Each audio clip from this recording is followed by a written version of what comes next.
وأنا كتير مبسوطة بوجودكم معنا حتى تشاركونا فرحتنا.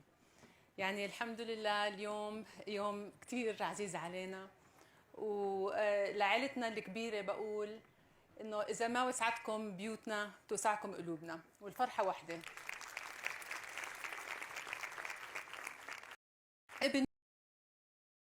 ابنكم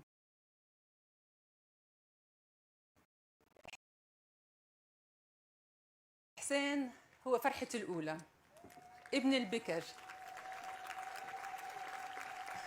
وزي أي أم أنا من زمان بحلم إنه أشوفه عريس، والحمد لله اليوم إحنا عم نبلش احتفالاتنا بعرسه، وإن شاء الله الله يتمم على خير. وأخيراً صار عندي كنة، بس مش أي كنة، ما شاء الله عليها رجوة، يعني ما بعرف في أحلى أو لازم منها العروس.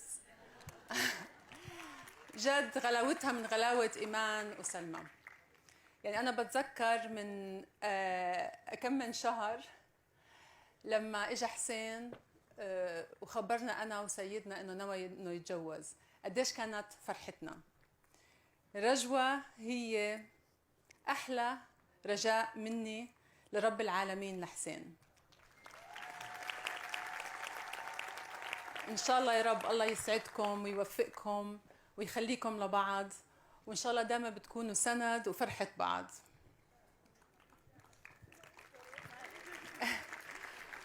ولأم فيصل ترى احنا عندنا بنقول دائما انه بتعرفوا البنت من امها، وانا بحكي لكم الام جوهره.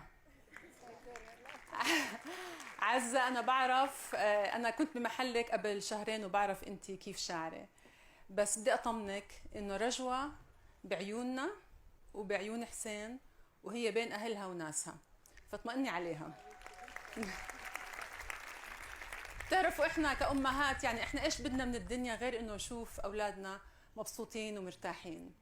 ويمكن احنا مرات بنراجع حالنا وبنقعد نسأل يعني هل احنا عملنا كل اللي بنقدر عليه؟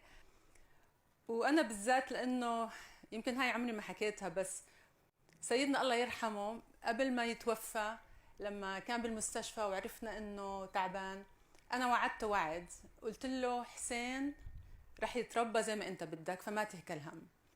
اليوم بطلع على حسين بشوف قدامي شاب جندي شجاع واثق من نفسه قوي، بشوف كيف يعني بالضبط زي ابوه، بشوف كيف اسلوب تعامله مع عروسته، مع عرسه، كيف حابب انه هذا العرس يكون بمشاركة أردنية، مش بس بالاحتفالات، بالتحضيرات كمان. فهون اطمنت انه هو فعلا شاب هاشمي واعي وعارف انه هو منكم وإلكم. وبقدر اقول للملك حسين انه الحمد لله اني وفيت بوعدي ان شاء الله، وان شاء الله يكون هو راضي، وان شاء الله كلكم تكونوا راضيين. والف مبروك إلنا جميعا، لانه هاي فرحتكم قبل ما تكون فرحتي. واهلا وسهلا فيكم مره ثانيه.